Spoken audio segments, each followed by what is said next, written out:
So as per the chat, it is clear that you have understood the AI, ML, the introduction, the difference between these two or the similarities between these two, and also how is it different from data science.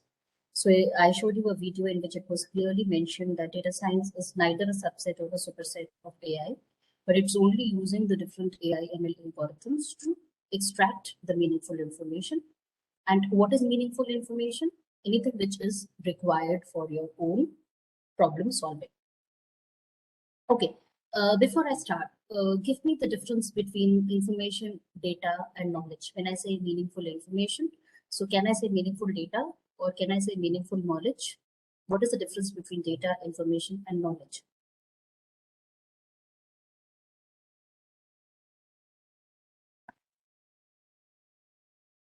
Good morning, ma'am. Information is just for communication purpose we use, ma'am. Data is for problem solving.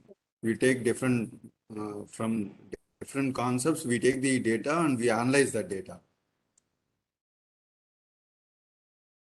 Okay. Meaningful data is information. That's absolutely correct, Sajjan. Meaningful data is information.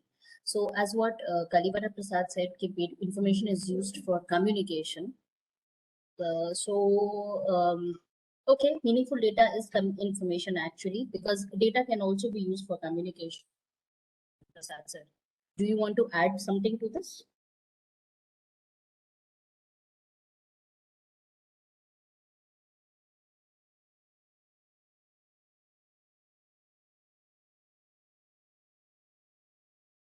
Okay, and we extract knowledge from information. Perfect. So yes, we do extract knowledge from information. That is, we have to have the meaningful data, and from meaningful data, we extract whatever is required for our own analysis. So, continuing with what we were doing.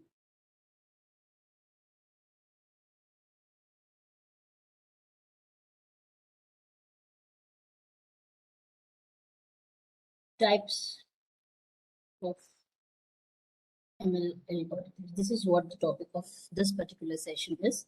So before we start, we talked about what is data, what is information, and what is knowledge.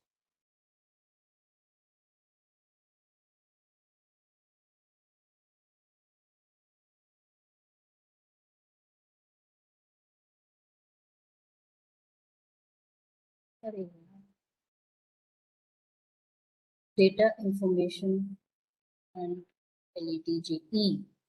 Okay. So if I simply say 20, or I'll say 20 apples, 1 mango, this is all data. Is it making any meaning to you?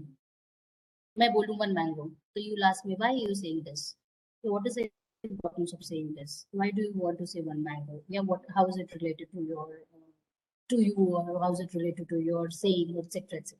But if I say I ate 1 apple, I say I ate 1 apple today.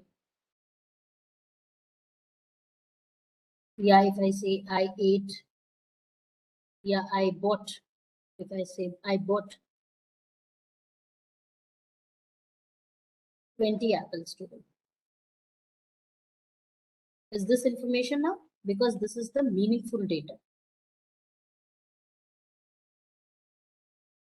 Meaningful data. It is making some sense. That is, I bought 20 apples today. So this is meaningful information.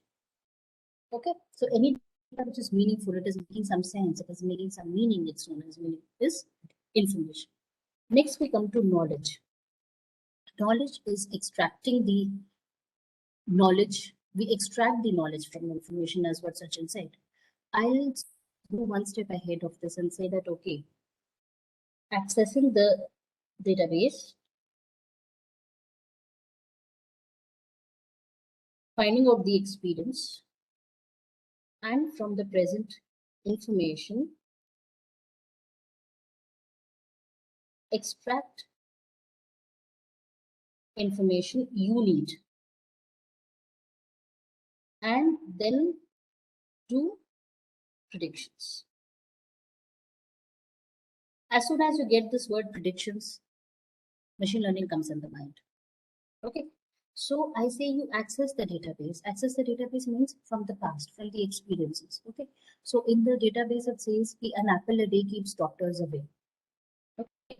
So I say, since an apple a day keeps doctors away, I am eating an apple a day. And then I give a prediction. Since I'm eating an apple a day, so there are very few chances of me getting ill. Why? Because an apple a day keeps doctors away. So I'm giving you a reason and I'm giving you a prediction. So I'm predicting on the basis of any reason. And from where this reason comes in? From the database. Okay. So data mining, information extraction, information extraction or data mining or information retrieval, pattern recognition.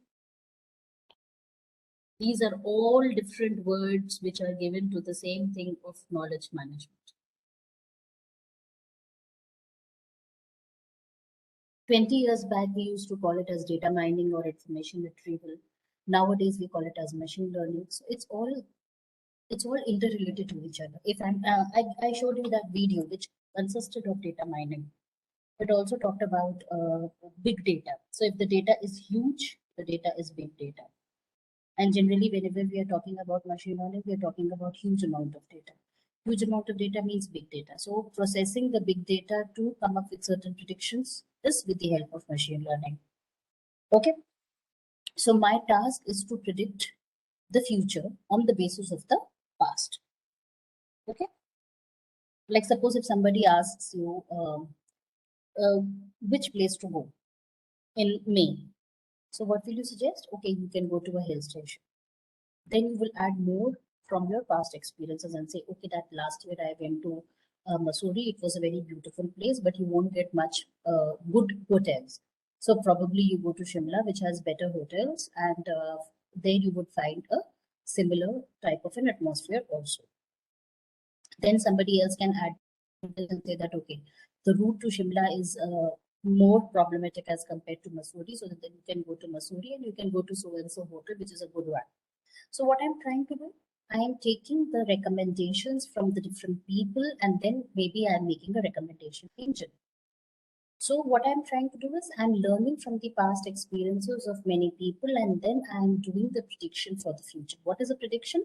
I should go to Missouri because it has one hotel which is nice, as it was told by some other person that most of the hotels are bad, and the route to Missouri is better than route to Shimla, so I'm going to Missouri. I'm learning from the past experiences of the people, and accordingly, I'm taking a decision. So decision making is also one of them. Decision making on the basis of my past experiences. So these are some of the keywords which are there and which was there in the picture from a very long time. But nowadays, people all relate this to machine learning because the data has become very large. Earlier, when we were talking about information retrieval, we were talking about GBs of data, but now we talked about terabytes of data and gigabytes of data. So as soon as the amount of data has increased, it has become big data, and the processing of the big data is done with the help of ML algorithms. Okay. Now we come to ML algorithms. ML algorithms are of three types: supervised, unsupervised,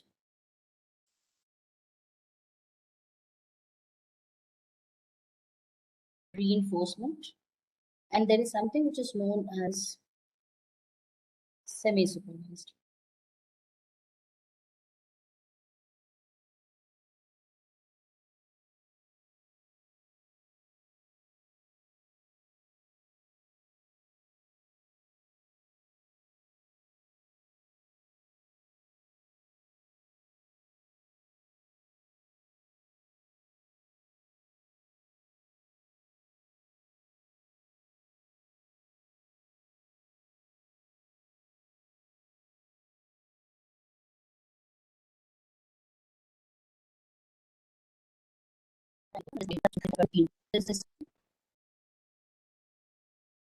I have stars,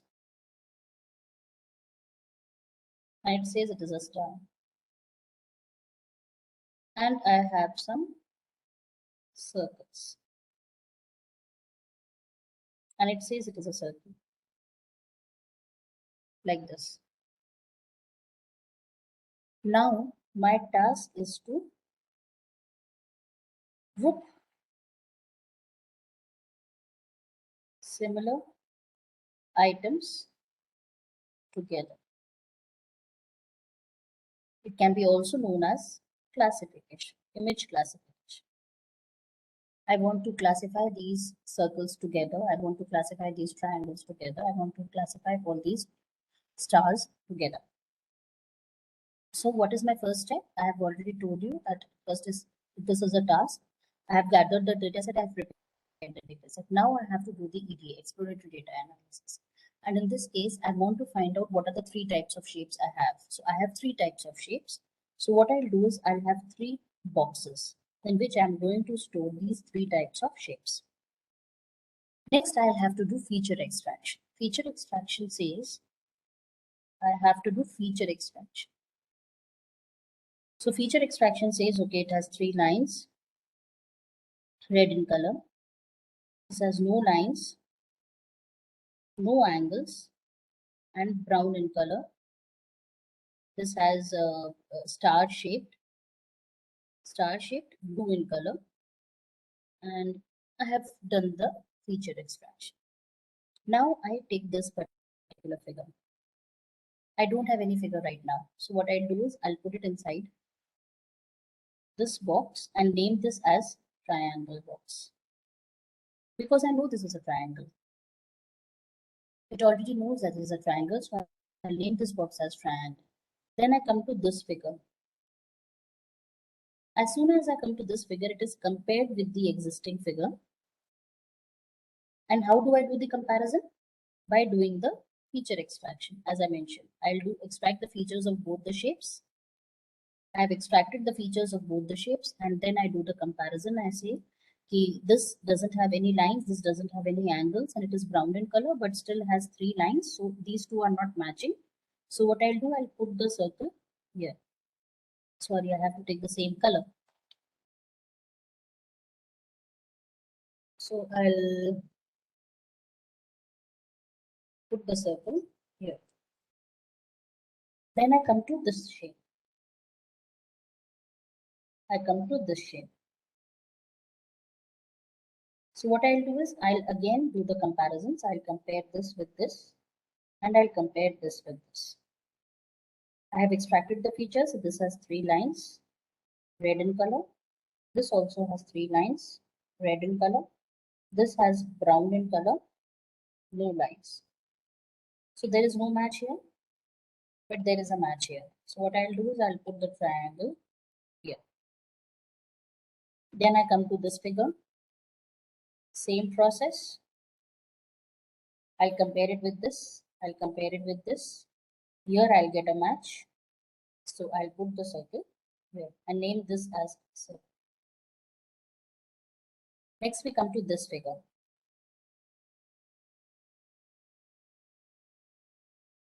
I come to this figure. It is compared with this. It is compared with this. It is star shaped, blue in color. This is neither blue. This is, so there is no match here. There is no match here. So what I'll do is I'll put it inside a different box and name this as star. Like this. Similarly, I'll go for the rest of the shapes, compare the features, and put it into the different boxes. I'll do the comparison. So accordingly, I'll have all the stars here. I'll have all the triangles here. And I will have all the circles. So have I done my image classification?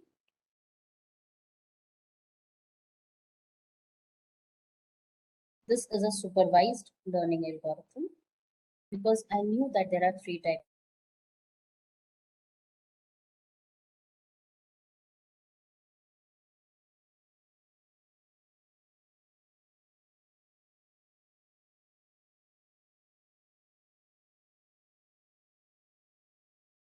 find analysis in which we know that the data is how the data is. There are three types of data, and the data is properly labeled. This is the word which is used, labeled data. I have a labeled data in that case. So this was actually labeled that this is a triangle, but in which the data is and so on. Okay. Next, we come to another example in which I say I have circles. I have stars and similarly I have points. But in this case, the data is not labeled, so I don't know the data. I don't know anything about the data. So should I make 3 classes or should I make 2 classes, or how many types of data? How many types of data is there? How many types of shapes are there? I don't have any idea. Okay. So task is again image classification. But in this case, I don't have the labeling of the data. So it is a unlabeled data. Unlabeled data. Okay. The process remains the same. I'll extract the features. So I said it is 3 lines, red in color. So what I'll do is I'll make one box and put the triangle here. Then I come to this figure.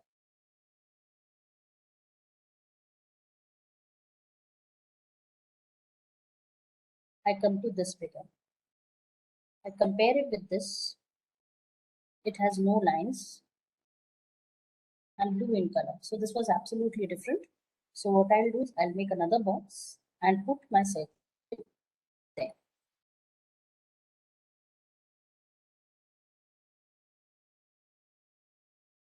I put my circle there. Then I come to this figure. So again, this is compared with this. This is compared with this. This had a match. So I'll put it over here. Since I don't know whether it is a triangle or what, I'll simply say this is A and this is B.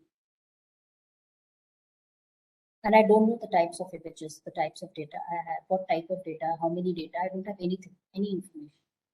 Then I come to this shape. See it very carefully now again. I come to this shape. I follow the same process. I compare it with this. I compare it with this. There is no match here. There is no match here. Okay. So what I'll do is I'll make another box and put my star there. I name it as C. So in this case, I don't know beforehand how many boxes will I need. Yeah, how many types of shape which I need. And in this different terms, it is known as clustering. I don't know how many clusters do I need. So similarly, I'll have put all the stars here. I'll put all the triangles here. And I'll put all the circles. So the end process remains the same. The end output. End output is image classification. In both the cases, I have done the classification. But in the previous case, I knew that I had 3 classes. I knew about the data. The data was labeled. But in this case, I didn't know anything about the classes. I don't know anything about the shapes. As and when the shapes came in, I had that many number of clusters. So this is known as clustering, which is unsupervised.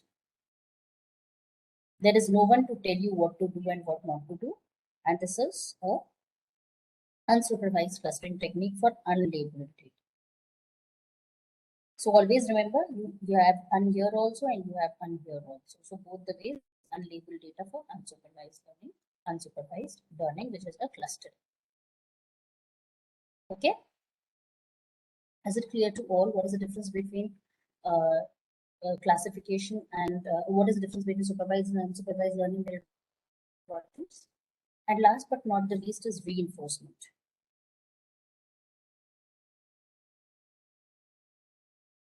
Reinforcement is actually in the real world scenario. I don't have any data beforehand. There is no training, there is nothing. So as and when the data comes in, it will decide what to do. So there is something which is known as reward and there is penalty. So if you do something good, you will get a reward. If you don't do something good, you will get a penalty. So this is very similar to a very, very small child. So whenever he does something good, he will get a reward. And if he doesn't do good, he will get a penalty. So there is environment in which you are working. And if you do something good, you would get a reward. If you don't do something, you will get a penalty. And accordingly, you will learn from your past experiences. The last time I did this and I got a reward, so I would continue doing this. So suppose you give a chocolate to a small child, he fared very good in the exam, he got full marks. So what you do is, okay, you give him a chocolate. So next time also he'll work hard to get that chocolate and he will try to get full marks again so that he get a chocolate. The same way the system also works. It will continue repeating the same things for which it got a reward and it will stop doing those things for which it got a penalty. Is it clear to everyone? Unsupervised, supervised, and reinforcement. A simple introduction to these. And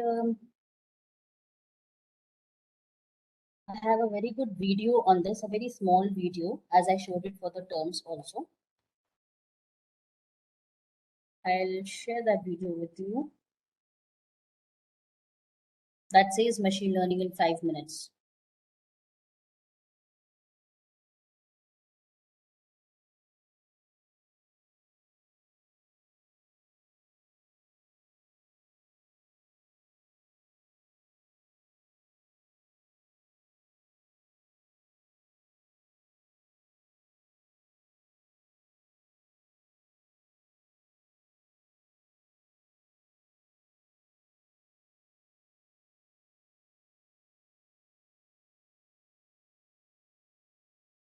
I hope you are able to hear it and see it. Please let me know if you are able to hear and see it. Yes, ma'am.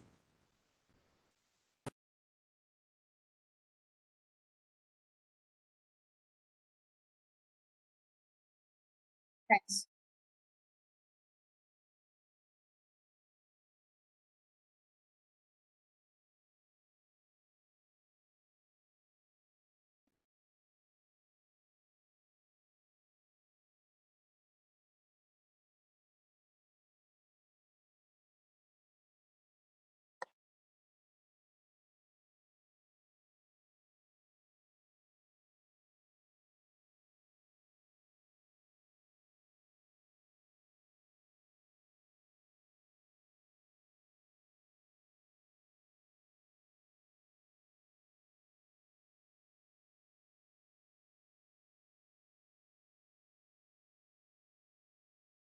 This is very much similar to which I told you, the image classification. So image classification in which you are trying to classify the images of dog and a cat. Okay. So either it can be supervised or unsupervised. Supervised means that the data was labeled and you know that this is dog and this is cat. And unsupervised, you didn't have any idea.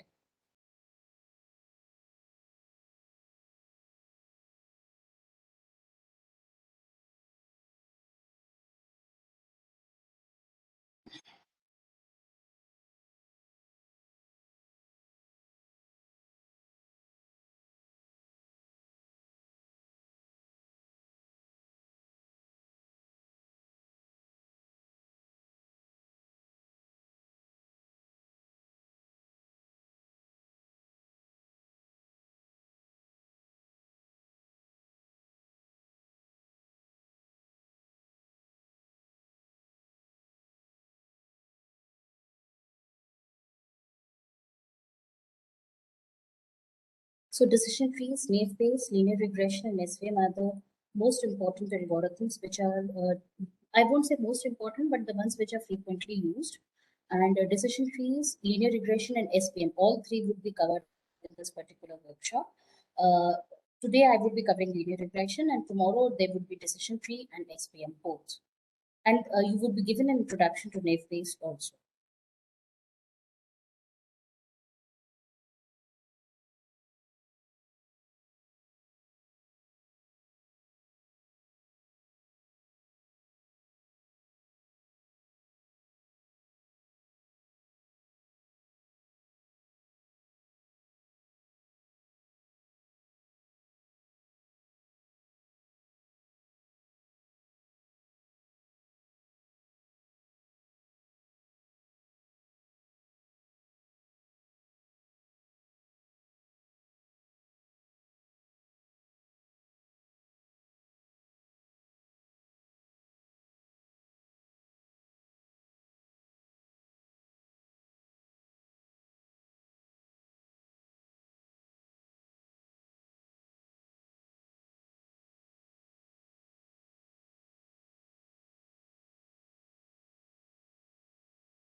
So these were some of the applications that it was talking about. And as I mentioned, we will be covering all those applications in the workshop.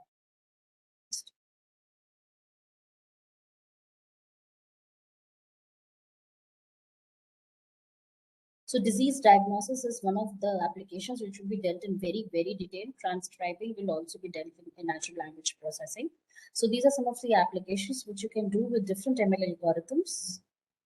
See, when we are solving any problem, you cannot decide which algorithm to choose. It can be only done if you know the data. Because if the data is labeled, you would use a supervised learning algorithm. If the data is not labeled, you would use an unsupervised learning algorithm.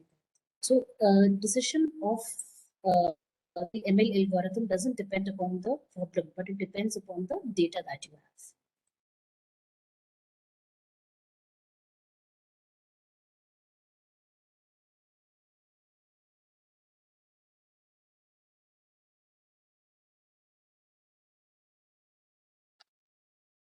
So there are various tools that you can do.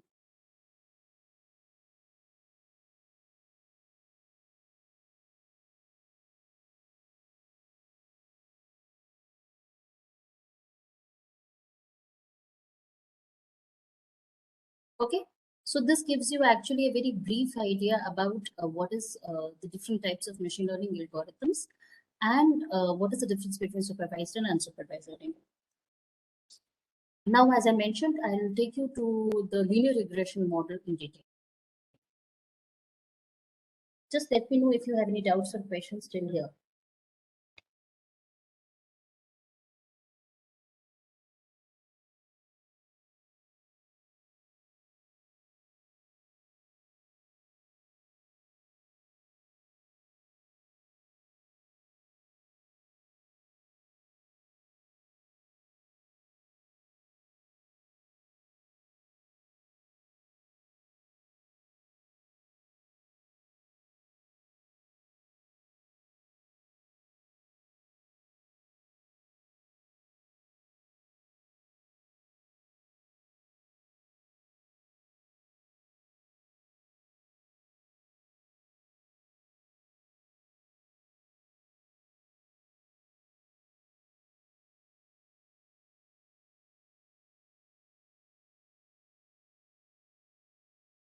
Okay. So next we come to an important algorithm of supervised learning algorithms, that is, yes, is there difference between data mining and data science? Sachin, earlier we used to talk about data mining, but now everything has been replaced with data science. Data mining and pattern recognition and retrieval, this all has been now replaced with data science and machine learning. Okay, so I won't say they are synonyms, but now people don't use the word data mining, they use data science.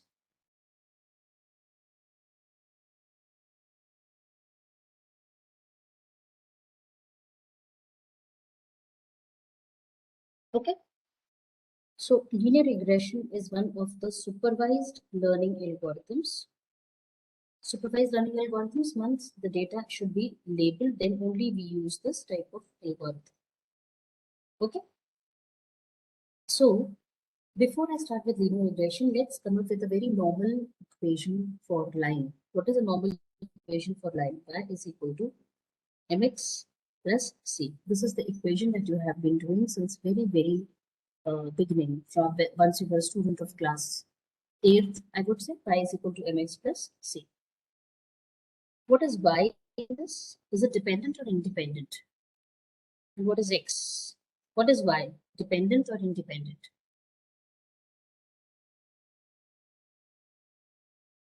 Y is dependent. Perfect. Y is dependent variable. And it is dependent on what? It is dependent on the values of x. Similarly, x is independent because it doesn't depend on any of the variables.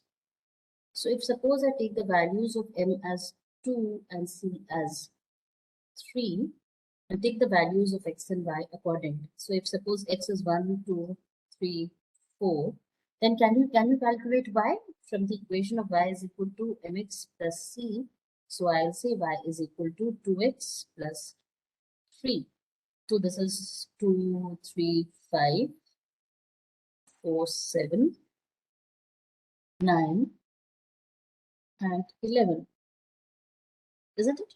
So on the basis of the values of x, you can calculate the values of y. Okay. Now can I plot this?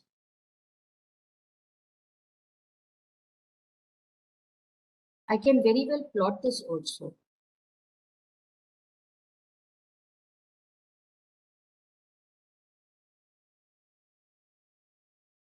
So I'll say this is 1, 2, 3, 4, 5, 6, 7, 8, 1, 2, 3, 4, 10, and 11. Okay. So for 1, the value is 5. For 2, the values is 7. 3 is 9. And 4 is 11. So let me delete this. And for 4, it was 11. Can I plot a line? Yes, I can plot a line like this. So this is y is equal to mx plus c, where m was equal to 2 and c was equal to 3. So I get y is equal to 2x plus 3. I have plotted this line accordingly. Now, if I ask you from this particular figure, from this particular graph, what should be the value of y for x is equal to 5? Can you find it out? Yes, I can. How can I do that? I can simply extend this line further and then try to find out the value of. ये मैंने कुछ गलत बना दिया. 3 पे. Okay, this is wrong. ये 2 पे यहाँ नहीं होगा. For 2 it was 5. So let me change this. In fact, let me take a very smaller thing because it is going on to a very large extent. Let me say m is equal to 1 and c is equal to 2. So in this case, m is equal to y is equal to x plus 2. Simple. So if the value of x is 1, y is 3, 2, 4, 2, 4, 3, 5, and 4, 6, like this. So now I plot the line.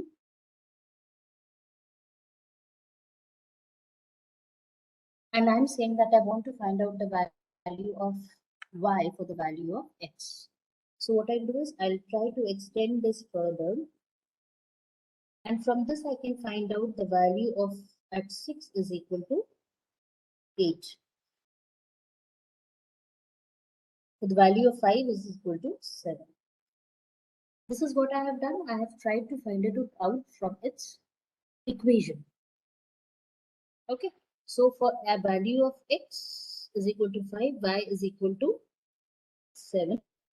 And for x is equal to 6, y is equal to 8. ये मेरे पास data में नहीं था.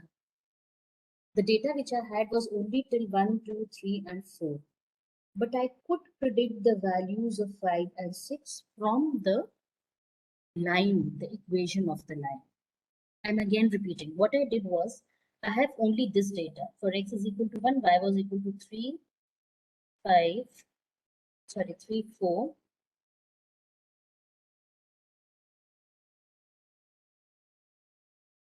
When x is equal to 1, y was equal to 3. When x is equal to 2, 4, 5, and 6. So I had only this data. So for the value of x is equal to 5, I have predicted the value of y is equal to 7. And for the value of x is equal to 6, I have predicted the value of y is equal to 8. How did I do that? I did that by the equation of the line. Okay. Now, if I try to change the values of m and c, I say m is equal to 2 and c is equal to 1 now. So what is my y? Y is equal to 2x plus 1. Now can I get the values of x and y? 1, 2, 3, 4. So this is 3,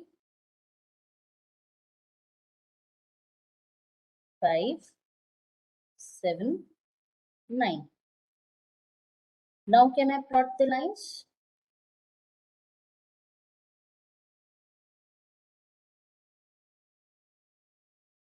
One, two, three, four, 5, 6, 7. 1, 2, 3, 4, 5, 6, 7, 8, 9, 10. So for x is equal to 1, it is 3, 5, 7, and for 4 it is 9. I plot the line and I extend it further to find out the values of 5 and 6. So for 5 it is 11. So for 5 it is 11 and for 6 it is 13. Correct? So these are the values of x is equal to 5, y is equal to 11, x is equal to 6, y is equal to 13. Again, I have predicted these values on the basis of the equation of the line. But in this case, the values were 7 and 8. But in this case, the values are 11 and 13. Which two parameters made the difference?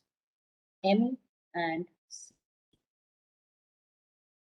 So you change the values of these two parameters accordingly. The predicted value y will change. At one point of time, it would be 7 and 8, and at another point of time, it would be 11 and 13. So these two values of M and C are known as hyperparameters.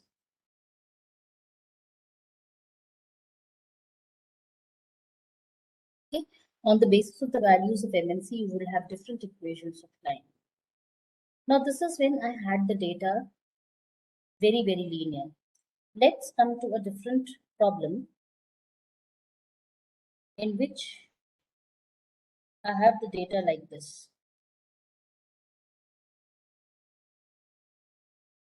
This is my data.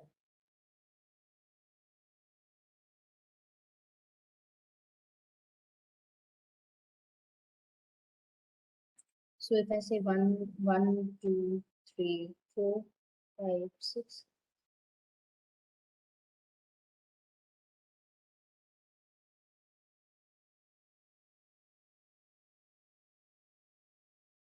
For x is equal to 2, y is equal to 3. For x is equal to 4, y is equal to 6. For x is equal to 6, y is equal to 5. So this is not linear at all. For x is equal to 8, y is equal to 8. Not linear at all. Okay. So if I say I can predict the values by plotting a line on this. So let me first delete all this.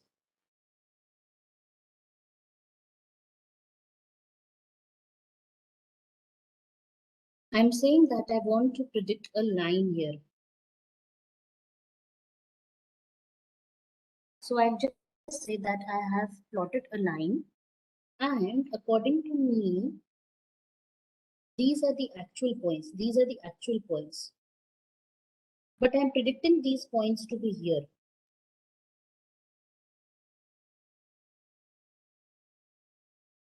I'm predicting these points to be here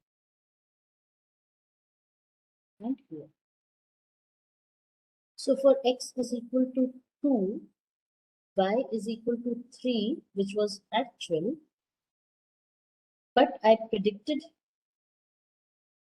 it to be y is equal to somewhere around 2.8.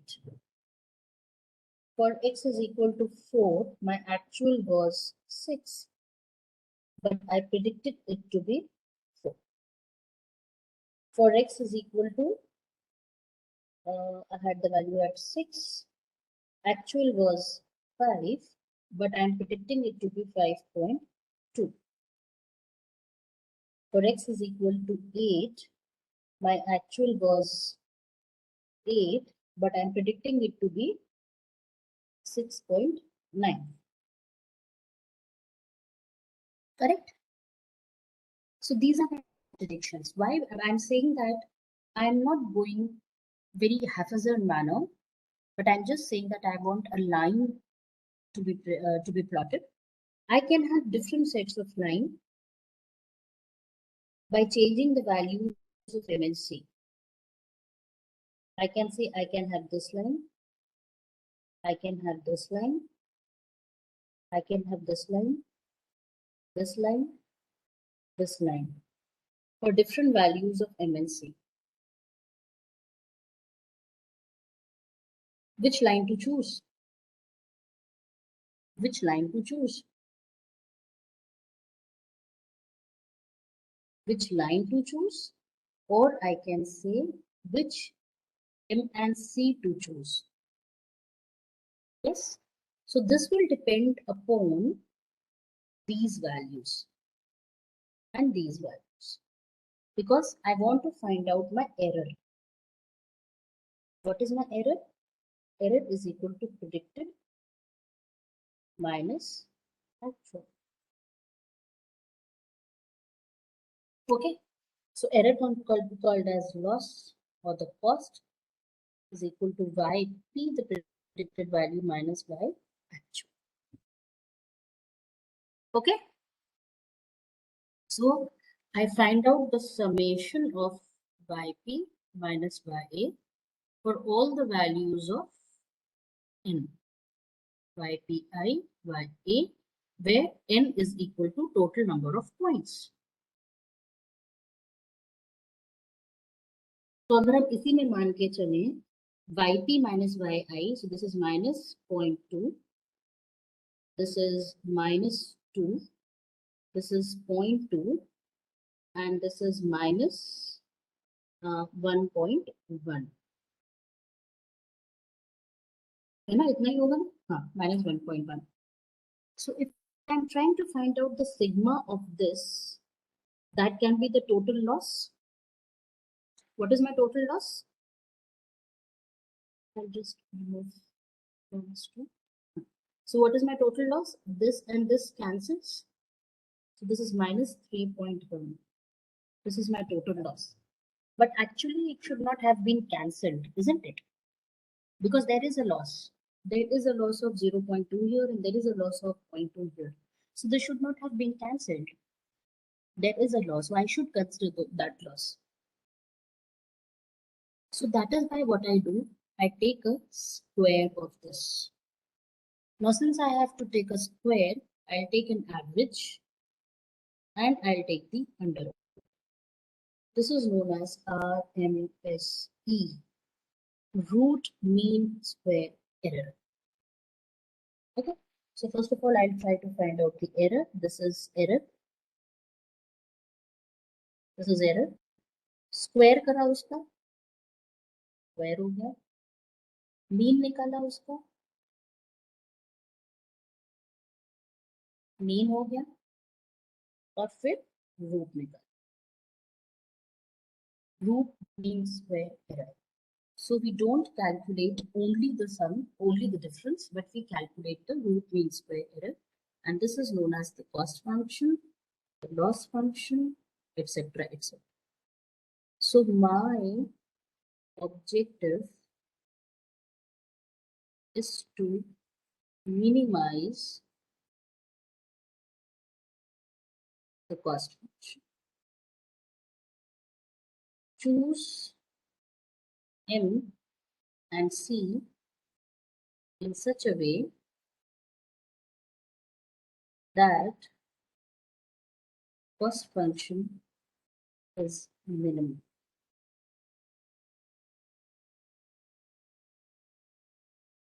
I want to choose MNC in such a way such that my cost function is minimum. This is nothing but linear regression. So I can go and take at random the values of MNC. कभी 1 लिया, 1 लिया, फिर 1 लिया, 2 लिया. 2 लिया, 1 लिया, फिर 3 लिया, फिर 3 1 लिया, 1 3 लिया, and I can go to infinity and try to find out the loss for each and every combination. जिसका लॉस मुझे सबसे कम आएगा उसको हम ले लेंगे. Or there can be a different method in which I can go for past experience. कि सबसे पहले मैंने MNC इतना लिया था तो मेरा इतना लॉस आया था. That was minimum, so I'll continue with that particular loss. So my objective is to minimize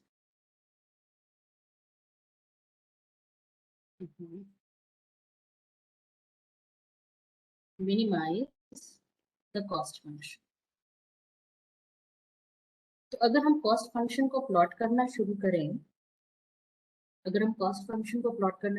तो मेरा पहले यहाँ पे था cost function. I changed the values of MNC and made the cost function here. I again changed the values of MNC and got the cost function here. So धीरे धीरे धीरे हम उसको कम करने की कोशिश करते जा रहे हैं. इस तरह से हम उसको कम करने की कोशिश करते हैं. बट एक पॉइंट पे क्या होगा कि वो कम नहीं होगा और बढ़ जाएगा, बढ़ने लगेगा. So my cost function will go on reducing. But at one point of time, it will reach the minimum and then it will start increasing. So this is the point at which we have to stop, and we have to take the values of MNC at this point, because at later point of time, it is going to increase. Any one of you who has some idea about machine learning can tell me why does it happen? Why does the cost function starts increasing?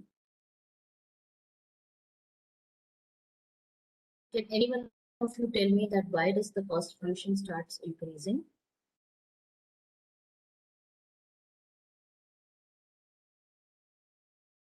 Because of it may be like a wrong prediction, ma'am. Wrong predictions. I'm not talking about the predictions as of now. I'm trying to just calculate the loss function. I'm learning at this point of time. I'm not doing any predictions. I told you the difference between learning, evaluations, and predictions. So I'm learning at this time. And I'm trying to modify the values of MNC, and I'm trying to find out the exact values of MNC for which my loss is minimum. Yes. Pardon, I didn't get you. I didn't get you. Because y equals to mx plus c, we can use the fit line because we are using the minimum standard come to the output. I'm so sorry, I'm not able to hear you. There is some disturbance there. If you want, you can write it there. Yes.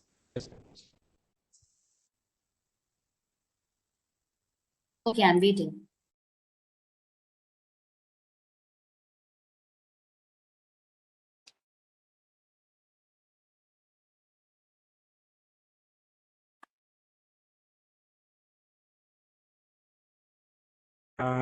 Ma'am, we can make the best fit line according to the output.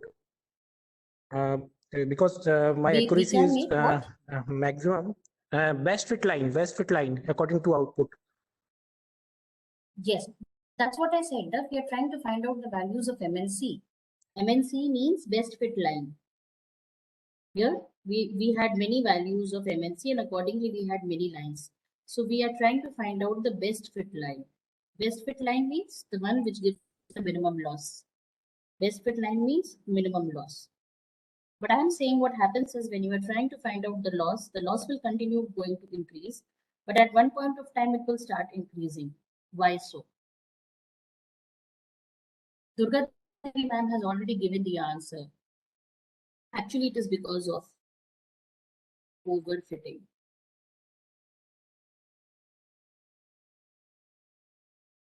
So now we discuss the concept of overfitting. This is nothing but, can anybody tell me what is this? What is this problem called? This is an optimization problem. How to find out the values of MNC for the best fit curve or the one which gives you the minimum loss. What is this called? It's optimization. Very good, Durga Devi ma'am. Gradient descent. You must have heard this word many number of times. Gradient descent.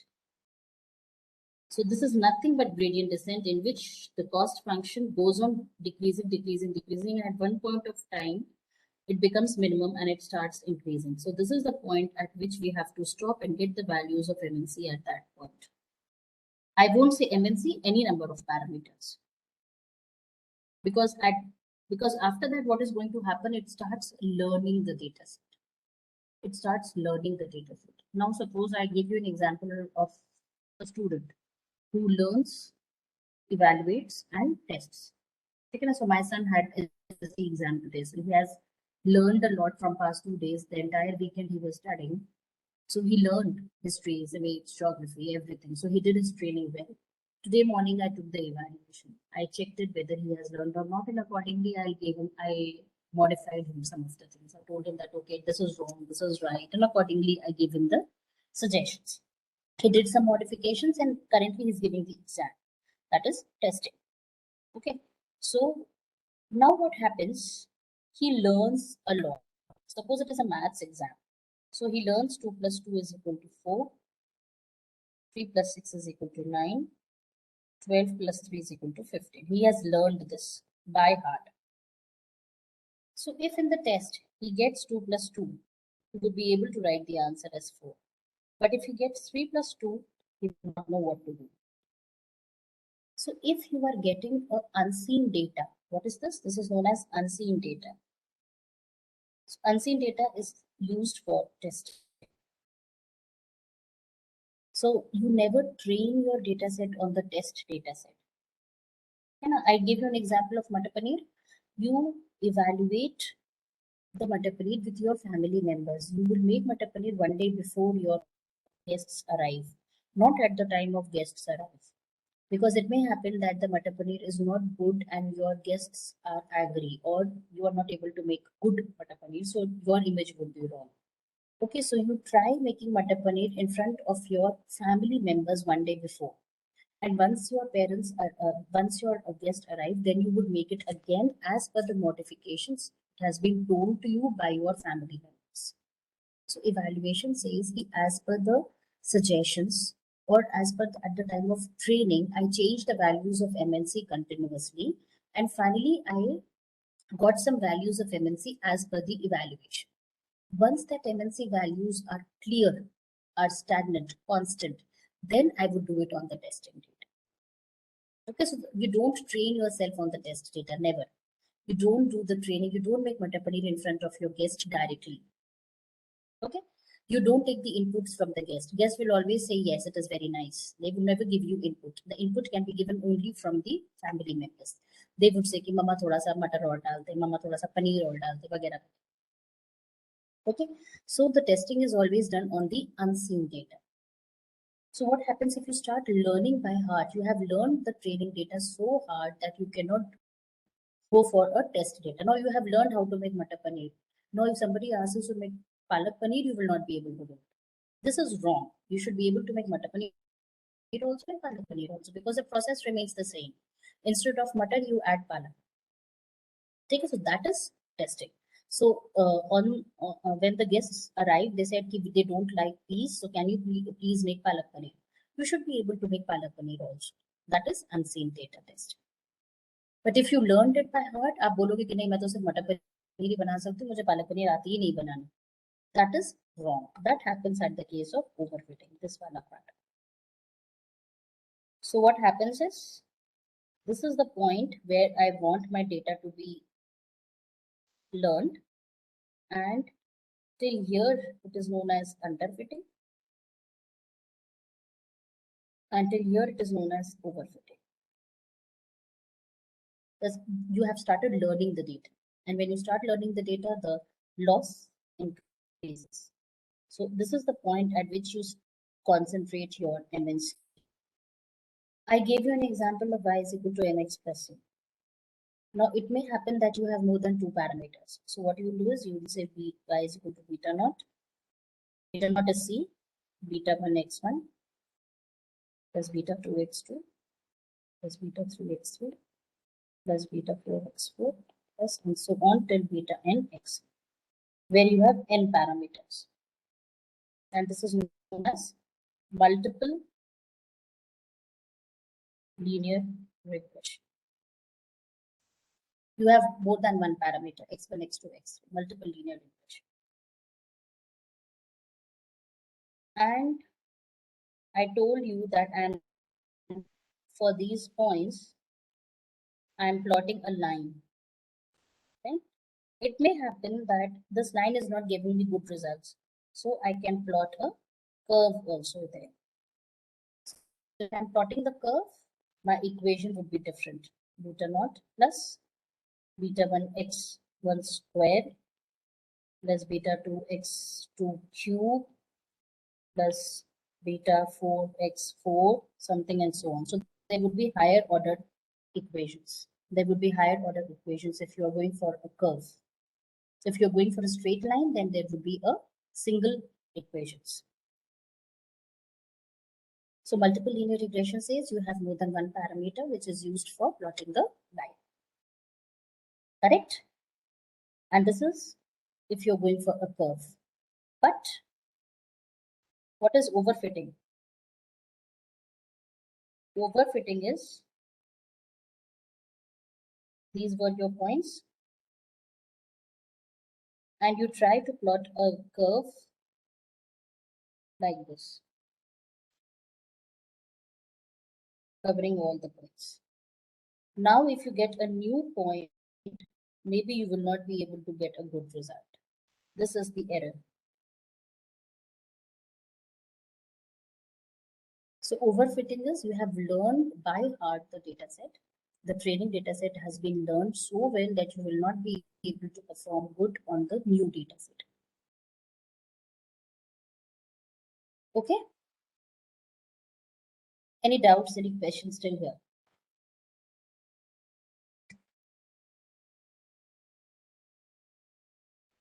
Which one we have to use when we have a huge amount of data, whether we need to go optimize one or under one or over one?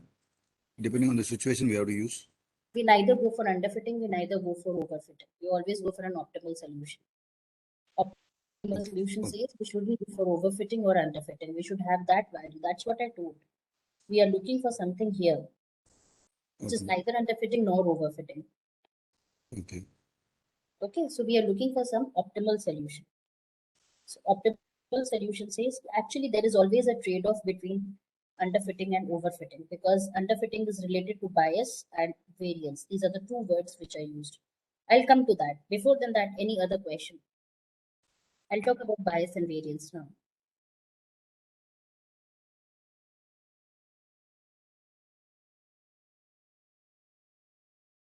No? Okay.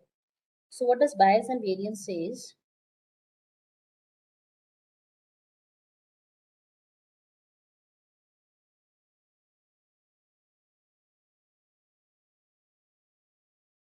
And this is the optimal solution that I'm looking for. Optimal solution. This is bias and this is variance.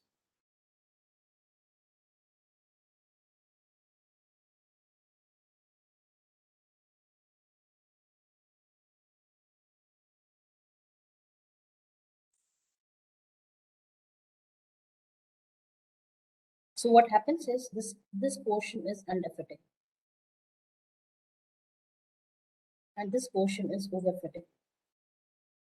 So once the underfitting is there, the bias is very, very high.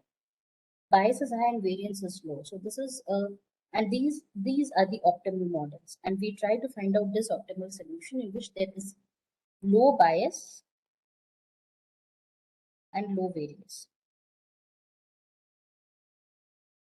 I neither want high bias, I neither want low high variance. So when there is underfitting, underfitting means I don't have much of training. मेरी training अच्छे से नहीं हुई, मैंने पढ़ाई अच्छे से नहीं करी.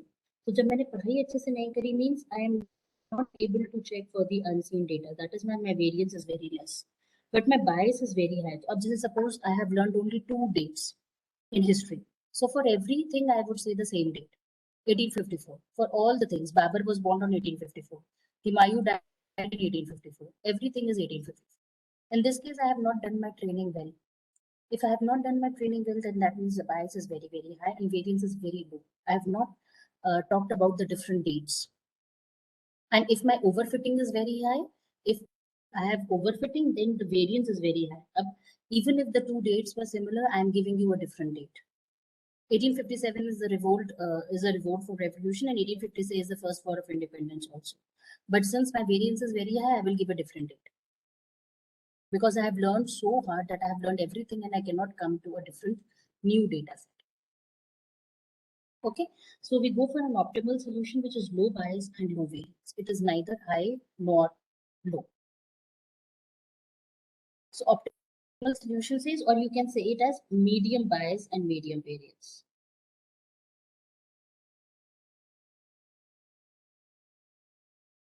So there is always a trade-off between bias and variance. This is known as trade-off. Trade-off between bias and variance. As you increase the bias, the variance increases. And actually, this is built between the complexity. This is model complexity, and this is prediction error. What is the meaning of complexity? Complexity says, as I mentioned, if you are doing a curve, if you are making this curve, then the equation would be something like b0 plus beta 1 x squared, x1 squared plus beta 2. Beta 2 are coefficients, x2 cube plus beta 3, x3, 4, and so on. So I'm making the model very, very complex. So as and when the complexity increases in this direction. The complexity increases, the bias decreases, the variance increases. And if it is a simple equation of y is equal to mx plus c, this is an extreme condition of bias. So my bias is very high, variance is very low. In this case, y is equal to mx plus. Very simple equation of a straight line. So bias is very high and variance is very low. What is an extreme condition of bias? Extreme condition of bias is this. Whatever be the value of x, y will always remain equal to y is equal to extremely high bias. Extremely high bias. Whatever be the value of x, y will always remain as 4. Got it? So there is always a trade-off between bias and variance. It all depends upon the complexity of the model. If you increase the complexity, the bias is going to decrease and variance is going to increase. So there is something which is known as Lasso and ridge regularizations. To avoid overfitting,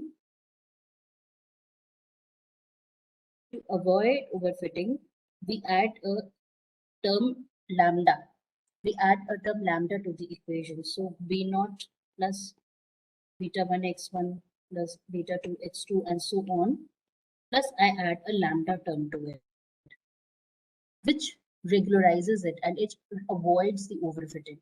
So in the case of lasso regression, what happens is, these are different 2 types of linear regressions, lasso regression and ridge regression. So in the case of lasso regression, what happens is some of the terms are off. Like suppose this term has gone and we are left with only this. So basically we are trying to reduce the complexity of the model. And in the case of ridge regularization, we are actually trying to minimize the coefficients, the value of the coefficient, so that again my complexity is reduced. Such a bias variance trade-off says that if the bias is increased, the variance will decrease. If the variance will increase, the bias will decrease. It is always the case. If the learning is very high, then that means you are going to overfitting. Overfitting of the model means the bias is going to decrease and variance is going to increase. And if you are underfitting model, then the bias would be high and variance would be low. So you want to have a trade-off between the two and have an optimal solution in which you have medium bias and medium variance. Okay, Sachin? Let me give you an example. house price prediction. This is a very common example, and you would find this example in many books. House price prediction. I want to predict the price of the house on the basis of various parameters. One parameter can be number of bedrooms. Other parameter can be area. Other parameter can be number of bathrooms. Another parameter can be color. So the price of the house definitely depends on bedroom, area, slightly on bathroom, and almost nil on color. Okay. So if I want to give the values to the coefficients, so what I'll do is I'll say y is equal to b naught. Suppose this is x1, x2, x3, and x4. So I'll say bedroom. This is one of the parameters plus beta 1 area plus beta 2 bathroom. This is another parameter plus beta 4 color plus beta naught. So this is beta 1, beta 2, beta 3, beta 4, and beta naught. Okay. Beta naught is the constant, similar to C. Now I say that for me, bedroom is very important. So I'll say the beta 1 value should be equal to 100. Beta 2 value should be equal to 80. It's important, but not so. Number of bathrooms is very, very less. So I'll say it is only 20. And beta 4, that is a color, I don't matter at all. So I'll give it as 1. So y is equal to 100 x1 plus 80 x2 plus 20 x3 plus x4 plus some constant beta naught, which will be calculated from the equations. X1 is number of bedrooms, x2 is area, x3 is number of bathrooms, and x4 is color. Now Lasso regression says if you don't want this color, remove it. Don't increase the complexity of the model. If you don't increase the complexity of the model, then the overfitting would be less. Overfitting would be less, you will get an optimal solution. So Lasso regularization says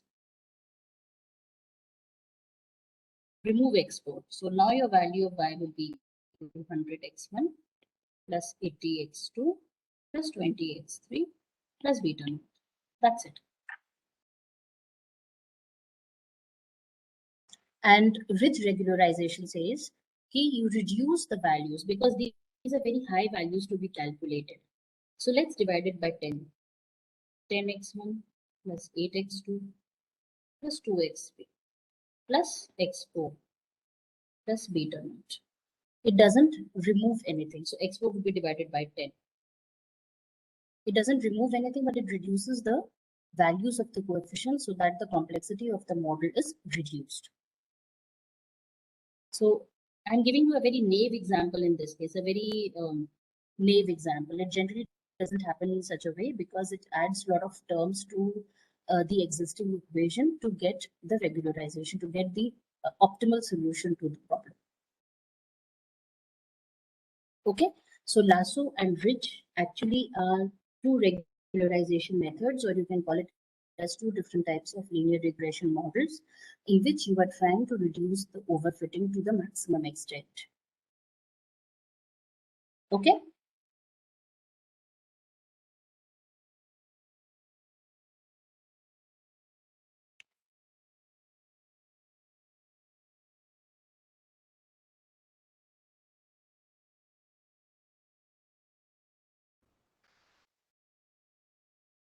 So in the case of ridge regression, you are actually concentrating on some of the parameters and you are trying to reduce the coefficients to other parameters.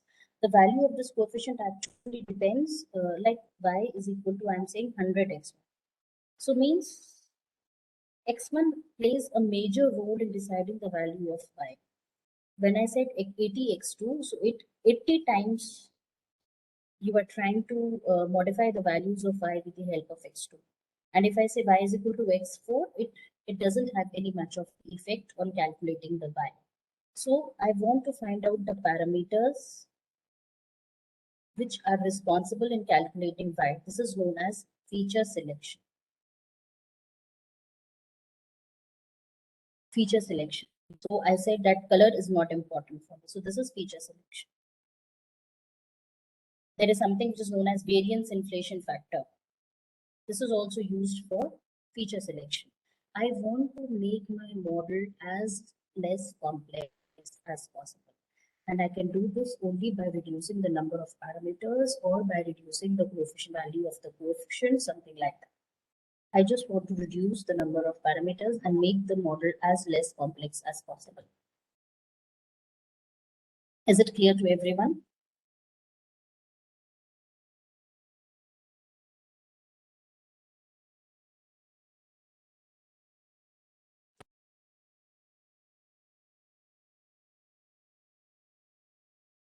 Questions?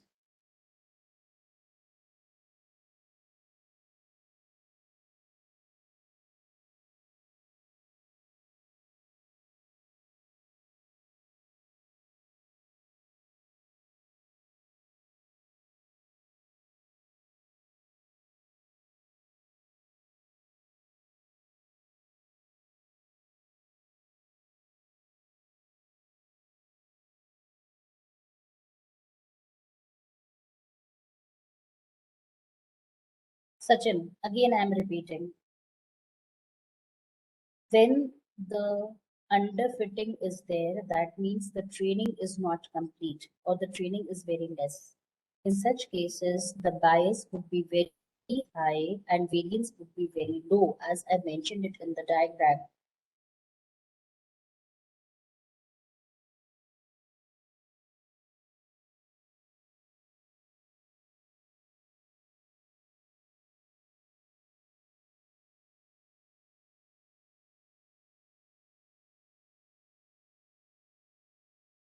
Just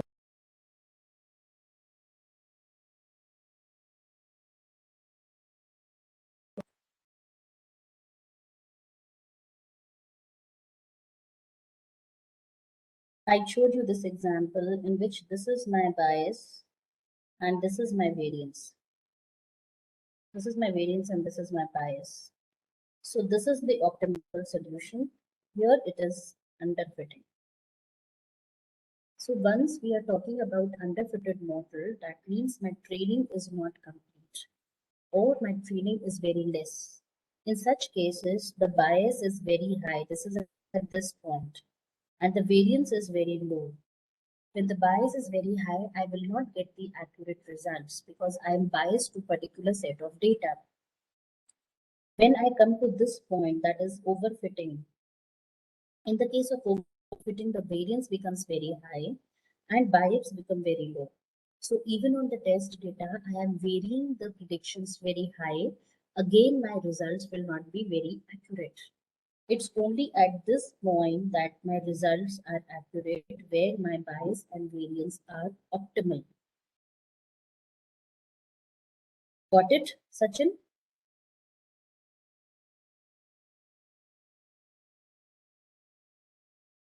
So we want to have an optimal solution in which my bias and variance are optimal. If it is underfitted model, then my bias is very high and variance is low. If it is overfitted model, my variance is very high and bias is very low. So in both the cases, I will not get good accuracy.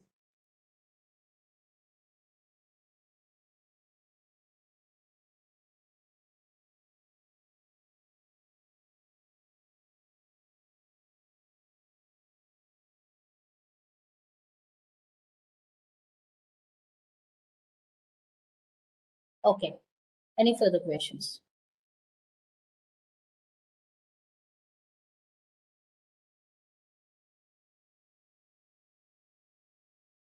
Questions?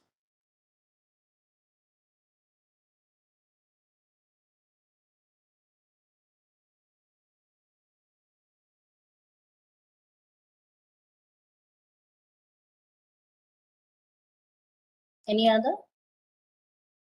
Linear, Mostly linear regression is used only for mathematical analysis, ma'am.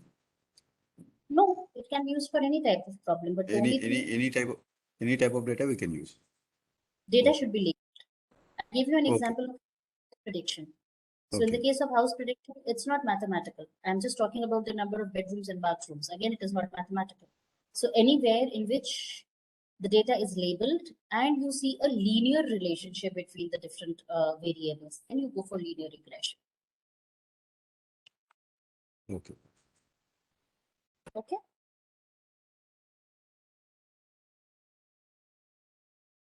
Thank you, Sivakumar sir.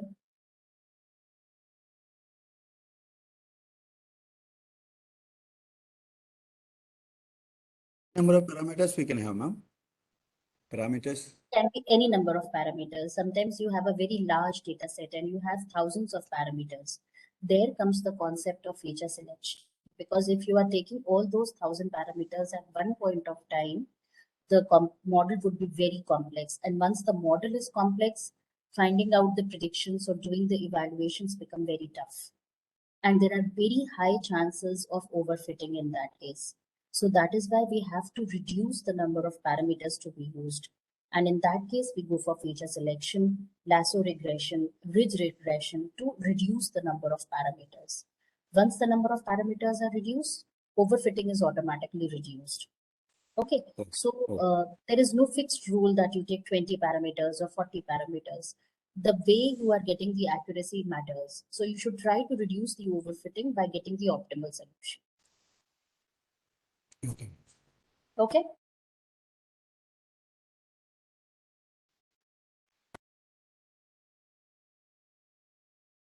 Okay, so in the afternoon session, we will be talking about, for the first 15-20 minutes, we'll talk about the basics of Python.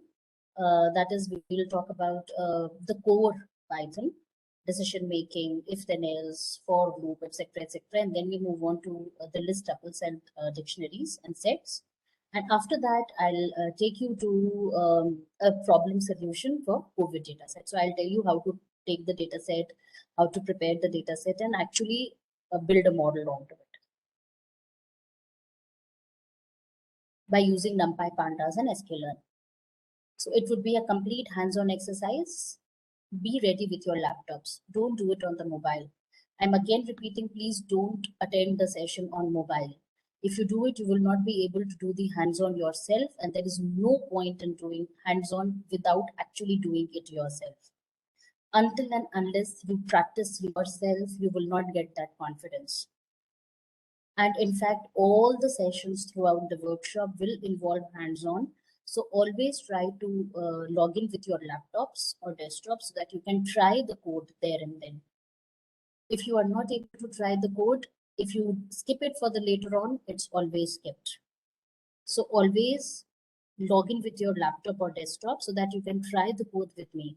And particularly for these two sessions, which I would be taking post lunch, I would be doing complete hands-on. There would be no theoretical session. It would be complete hands-on. So please log in with your desktop or laptop. And I'll be doing it on Collab. So you don't have to install anything. It will be all through internet. But be ready with your laptops. Any further questions?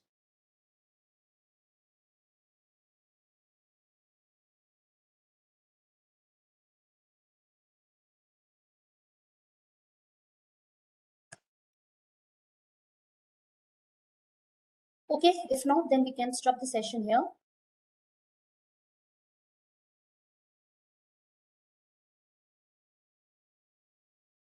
I would share the attendance link and the feedback link in the starting of the next session. Yeah, okay, just give me a second. I'll share the link here itself.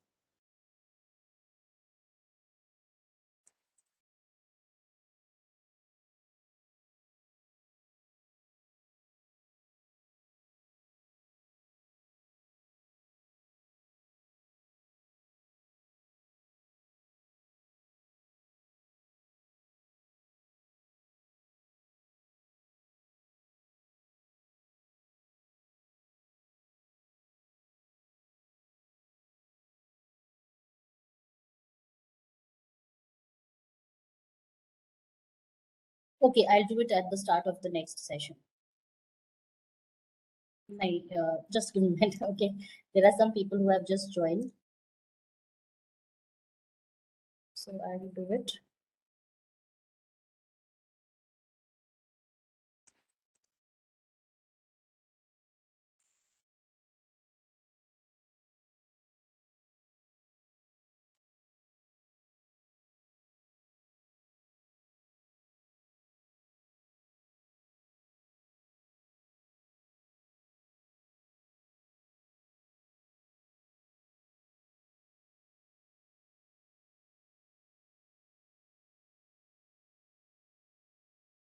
Just give me a second.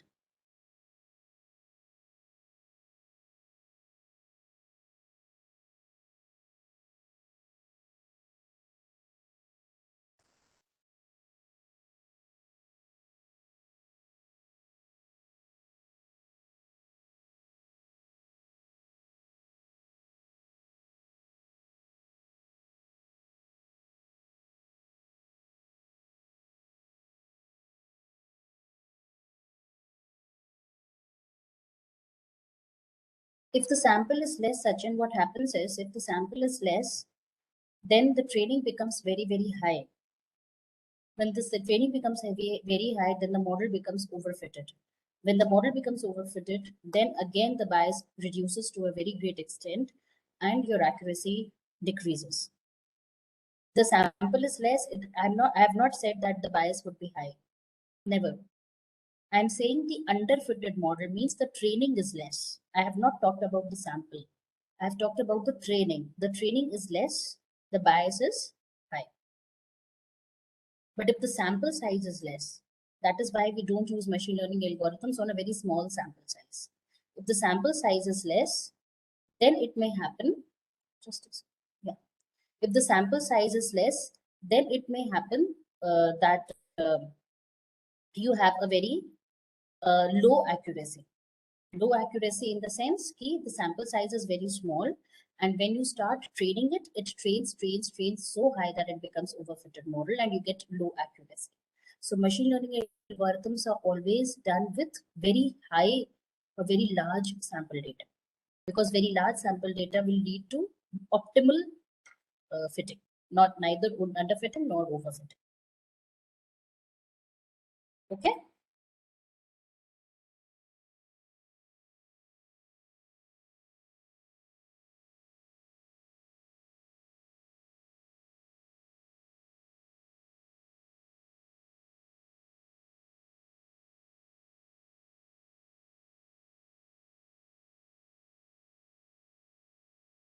Please mark your attendance here. Please mark your attendance here.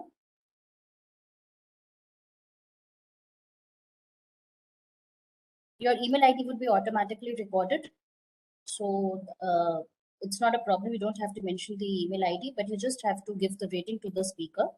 And also in the same way, your attendance would be recorded. And such types of sessions would be given for all the speakers. And since I made this Google form right now, so I didn't I didn't do it specifically for this particular session, but for the rest of the sessions, it would be for that particular session only. So the name of you don't have to write the name of the speaker in that case. In fact, what I'll do is I'll remove the name of the speaker in the form also. So I have removed the name of the speaker. Okay. The name of the speaker is there. You may or may not write it. It is not required. So because this particular Google Sheet is for me only.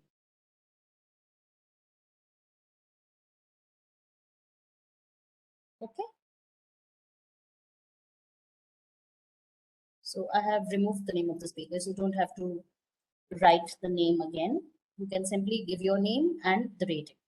So that will record your attendance also. And this attendance is mandatory for your certificate generation as per QIP AICTE rules.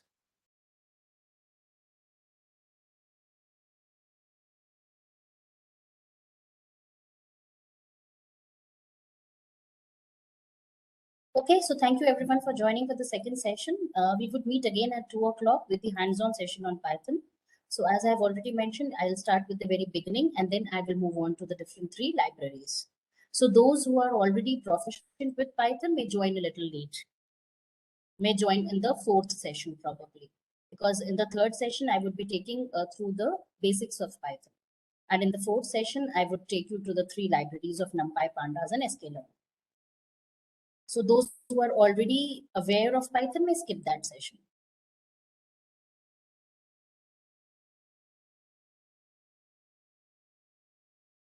Okay,